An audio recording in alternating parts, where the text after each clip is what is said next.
Welcome to the Next Pivot Point podcast. This season, I am focused on sharing stories and ideas from global experts on diversity and inclusion. My purpose is to share diverse stories so that you can learn from others' lived experiences and walk away with actionable strategies to lead even more inclusively. I share this information because inclusive leadership is a journey. It requires bravery and courage, and you do not have to do it alone. At Next Pivot Point, I believe we are stronger together as allies. Let's meet this week's guest. I am so delighted to bring with you, I have Daniela Felletti with me today, and she is passionate about human behavior and educating humans into a more inclusive world. Music to my ears. Daniela is a multilingual professional based in France, but is working with a global roster of executive clients. Daniela's specialism is in diversity and inclusion advisory at the executive level. She's also an experienced lecturer in business schools and an international corporate speaker on equality and inclusive leadership. She's also the founder and regional leader of Lean In Bordeaux Network, being affiliated to the global Lean In movement, therefore supporting the same mission, fighting gender bias and helping women realize their ambitions. Finally, Daniela is the gold tier hashtag I am remarkable certified facilitator among the 100 most active and of success in the world. She's trained over 200 individuals in 3 different continents so far. Daniela, welcome to the show. Hi, thank you for having me, I'm, Julie. I'm excited to talk about this. So, you have such a diverse background. We were talking about cross-cultural differences, and certainly you are a great representation of the culmination of different cultures. So, both being Brazilian as well as Italian, and having lived in several different countries and now in Europe, I'm just curious, like, how does that cross-cultural lens show up in the work that you do? Well, probably it's something that I bring with me since always. It comes from a country where I'm not saying it's sad, but it's every country has its histories, and we had also slavery, and we still have a lot of racism there. I was the one with the skin color darker in my at my place, my home, in my family. So I actually felt the difference as well of treatments and jokes, and I carried it with me for a while. And when I came to Europe 15 years ago, I experienced living in Italy, in Spain, in England. Now I'm in France. Every time you change a country, you are adapting and you're integrating. And integrating, it's about a little bit of hiding your identity, your real identity. And actually, today I say I have 5 identities. I can't hide them. I will bring them with me anywhere I go. So a few years ago, I started really being interested in getting inspired about human behavior and reading books and doing some course, specializing just it was for personal interest. And I ended up like really getting into it, and I discovered diversity and inclusion, and I was passionate about that, but more at personal level, because I wanted to understand my struggles as well as a human. Even if I am someone who actually changed country many times, I did so many challenging things that people would say, wow, she dares, right?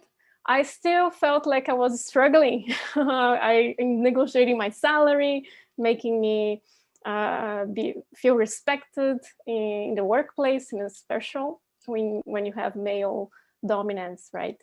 And one thing I realized that I needed to change it was when I was already living in France 5 years ago, when I started my business in headhunting as an independent professional. I was not happy for a while. I was, yes, because I'm independent. I do my thing. I do my time. I decide how I work, and I don't have a boss. I don't have to negotiate as before.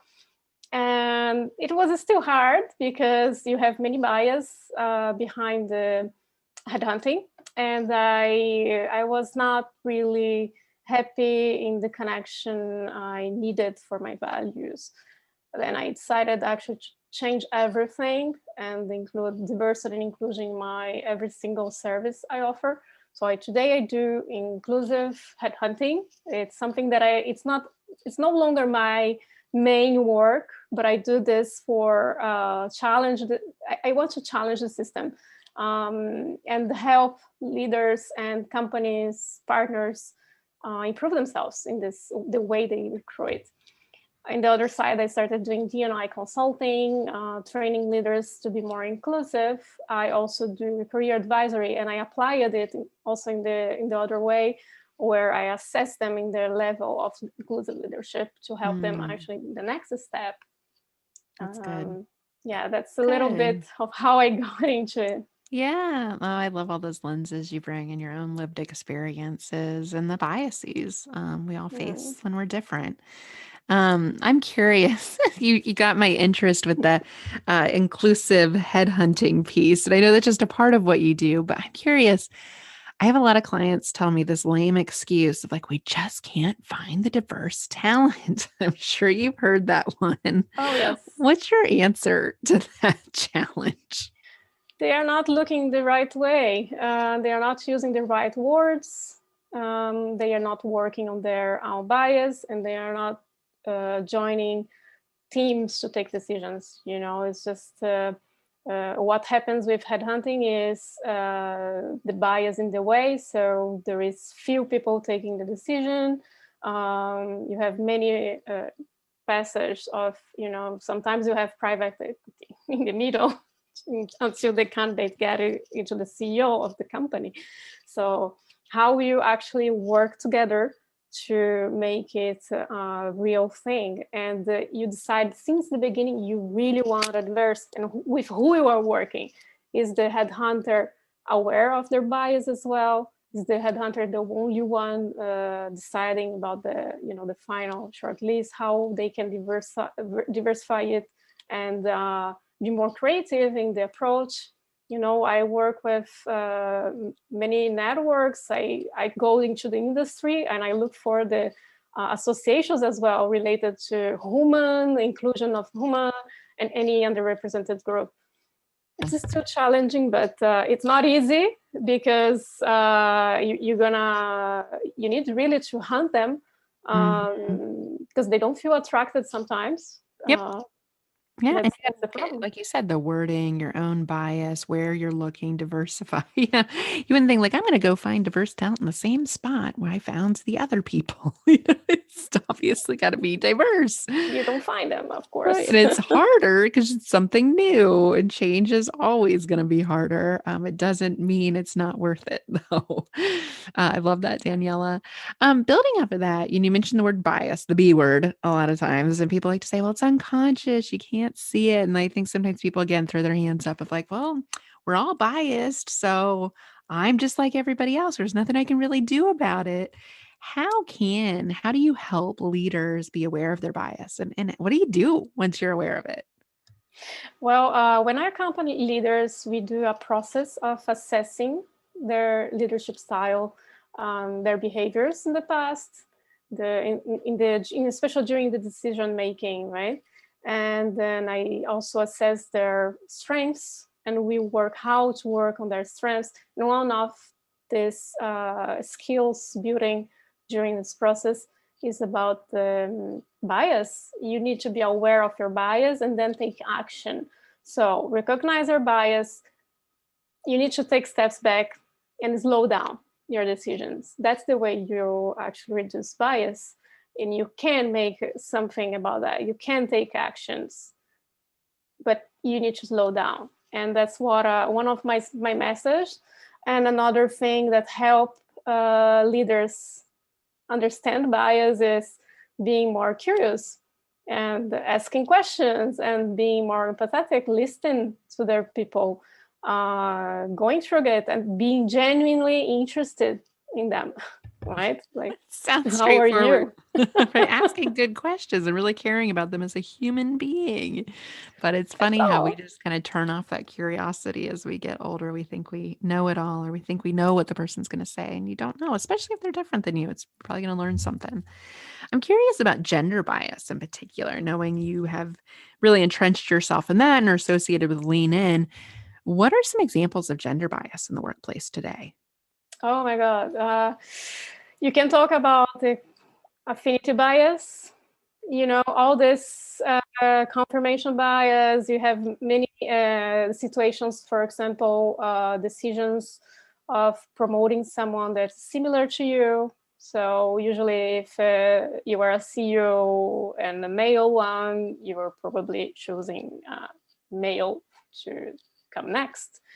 And if you are a woman, because it's still the dominant group, consider the male one the most important, at your point of view, perception. Women also tend to choose men because they have the bias as well. We all have it. So how we can break the bias, it's actually working on it and re-educating ourselves and creating a allyship between people around you.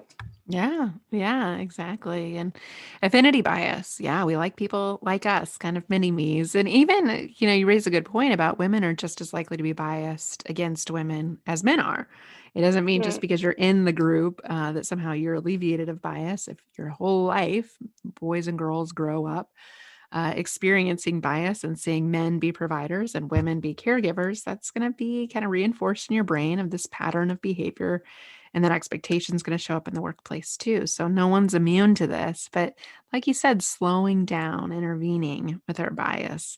What are some strategies to do that? Like if you notice, people like to say, like, well, I know now I have bias. Like, what do I do? Or I've seen somebody say something that's very biased. Like, what do I do? What are some of those like intervening strategies you recommend? Well, if you listen to someone saying something that's biased, it depends of the situation. But if you have the opportunity to actually intervene, you should not attack this person because they will be defensive. So it's not working. You will actually cut down the conversation. So ask questions. I call this empathy inquiry. It's the same thing that I mentioned before. It's being curious about their bias as well. Understanding about bias when you start educating yourself, I imagine you also maybe had the same feeling. I feel like I can now be more pragmatic and I feel less emotions getting in my way because I know I am aware and they are not. But I think, how can I make these people aware? That's my concerning, actually. It's not that I've been passing through some discrimination. No, I think actually now in a different way. How can I actually help them educate themselves if I have time and if it's appropriate, if it's the moment, and I see a room for it. Depends what is happening. Yeah, you've got to increase your awareness so you are heightened to noticing it in the moment when it happens with yourself and others. Then you can intervene with it and slow it down. Love that. Well, I'm curious, Daniela, shifting gears a little bit to the work you do in the corporate spaces and knowing you've had global experiences all over the world.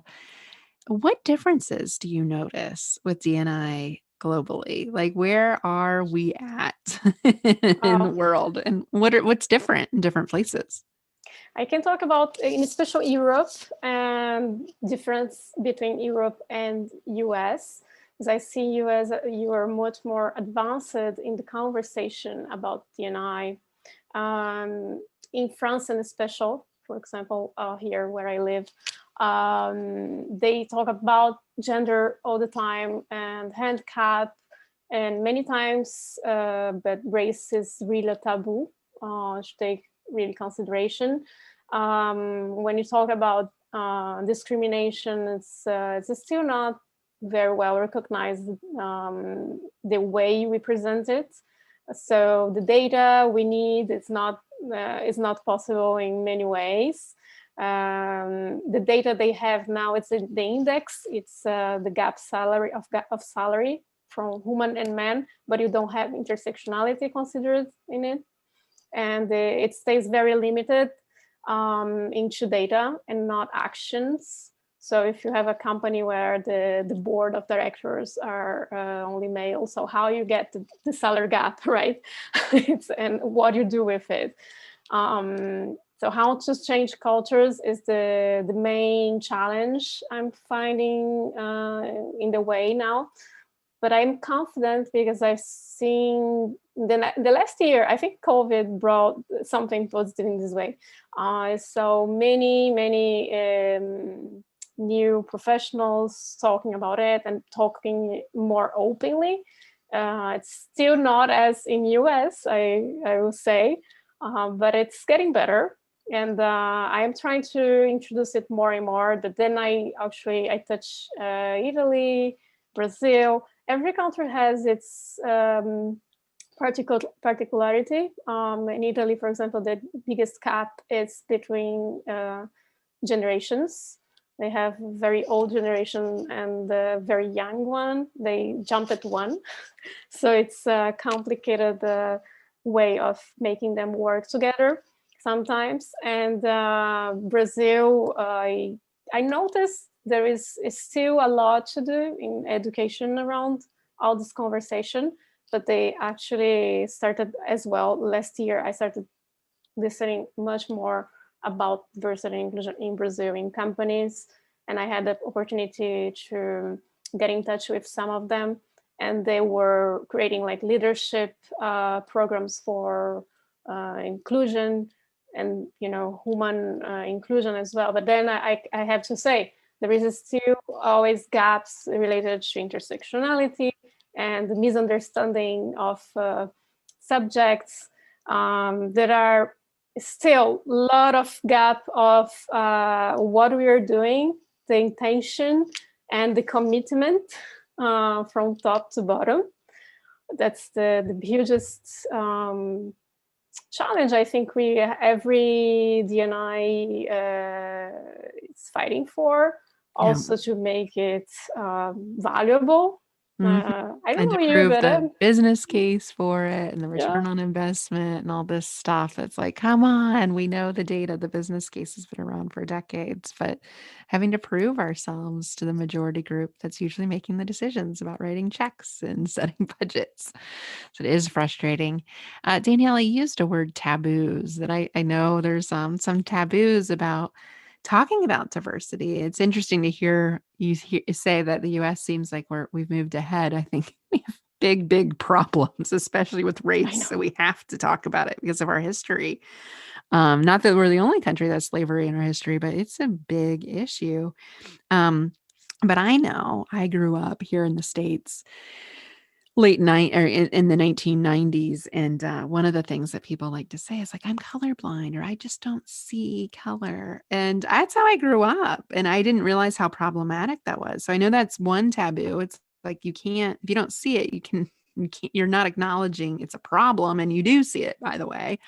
And so I'm curious, taboos, things that people say, things that you hear that's like, we're still got some work to do. Yeah, it's the same in France. I hear that a lot in some different countries as well. We have the colorblind attitude and thinking it is positive, right? When they say that, they say, I don't discriminate anyone. Everyone is equal.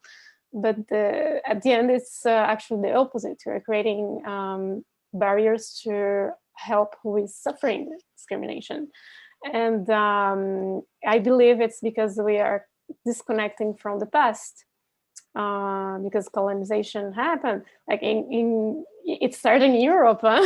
So it's what I say about US. It's you guys. You talk more about that openly. It's because there is also studies about in universities and etc. But much more here. They have research and everything, but it's still a huge taboo when you talk about intersectionality. They will say it's an American thing. Yeah, it is a terminology that comes from US, but it doesn't say, they can't say it's not true, right? The concept. No, So I've not heard that before, but it is associated a lot with African American women. Intersection of two or more variables of diversity, and race and gender is the most common, but it can mean Kimberly Crenshaw, who coined the term yeah, 12 years ago, I think, it can mean other intersections of diversity too. So it really gets everybody involved in the conversation, which I really like. exactly. That's what we bring to the conversation, the plurality of differences we have, Mm-hmm. and how it adds discrimination because of bias. Then that's why we try to introduce in this culture, but then there is this barriers of oh no, this is something from America and it's not for us, and just ignore it. So it's not, it doesn't work this way. We need to connect everything because we are all connected. All the Yeah. slavery we sent to from France to US, for example, right? I live Mm-hmm. close to Bordeaux. We have a huge history over there about that. And if you don't connect to the past and don't recognize what happened and how the people who come from this period is still suffering, and it's becoming kind of invisible for them, um, this is a problem. Yeah, we have to address the real history too. I mean, not just what's in history books that isn't always accurate and sometimes written to think, oh, slavery ended 150 years ago. People like to say that here in the States, or, we've had civil rights movement solved all the issues 50 Yeah, years ago. It certainly did not, right? And so sometimes by not acknowledging our past and the real issues that are still alive and well today, again, we're dismissing the problem. We can't solve a problem if we're not aware it's still a problem and we don't have exactly. historically accurate information, which is sometimes missing, especially in our books in our education. So, which requires some self education sometimes, but it's not hard to find reliable resources that you can kind of re-educate yourself on what really happened, not what the version we like to tell ourselves that happened. I'm curious, Daniela, knowing allyship is something that being an inclusive leader is something near and dear to your heart as well as mine. What are you seeing in terms of allyship globally right now? Where is that conversation at with your clients? Allyship, I think, with my clients, it depends. When you talk about executives, if they come conscious about their need to change, you see the willingness to be an ally and improve it. And the way we work through their skills is to become an ally and to be more present to their people and actually create a culture of allyship where also their people will be allied to each other. And allyship is about speaking up for others, right? And especially when they are not in the room. So being aware of this bias behind, you're gonna become an ally, and you're gonna get into it later with a lot of work and thinking long term, and knowing that you're gonna actually make mistakes because correction of bias takes time, and you need really to do efforts. But it's this way you're gonna work on creating trust with your people and getting into the uncomfortable conversations in Yeah, a better it is way. uncomfortable. Yeah, if it was easy, we would have done it already. It requires some candid conversations. Yeah, Yeah, and it's a journey. I like how you paint that picture of, really internally self-assessing. It sounds like you have some assessment tools that help people understand where their bias might be, where they might be strong, where they might need to do some work, and then a progression over time. No one would expect to show up and be, a perfect inclusive leader day two in something like this. It takes time to kind of relearn and learn some of these inclusive leadership traits. So I love what you had to say there, Daniela. Well, as we're wrapping up today, it's been a pleasure to know you and to hear about your work and to know your voices out there in the world. How can our listeners follow your work and stay in touch with you, Daniela? well, they can contact me on LinkedIn. LinkedIn, Daniela Felletti. You'll find me. Just send me a little message, and especially if they listen to this podcast, I would love to hear the comments. On my website, danielafelletti.com, L-T. And we will link to that in the show notes as well, so you can easily find Daniela. Awesome. Well, thank you so much for being with us today. Thank you for having me. I appreciate you listening to this episode. If you like this podcast, the best way you can be an ally is to write a review on iTunes, on Spotify, on Google, or wherever you listen to your podcasts. Every review helps other allies find us. I host this podcast because I believe we are stronger together as allies.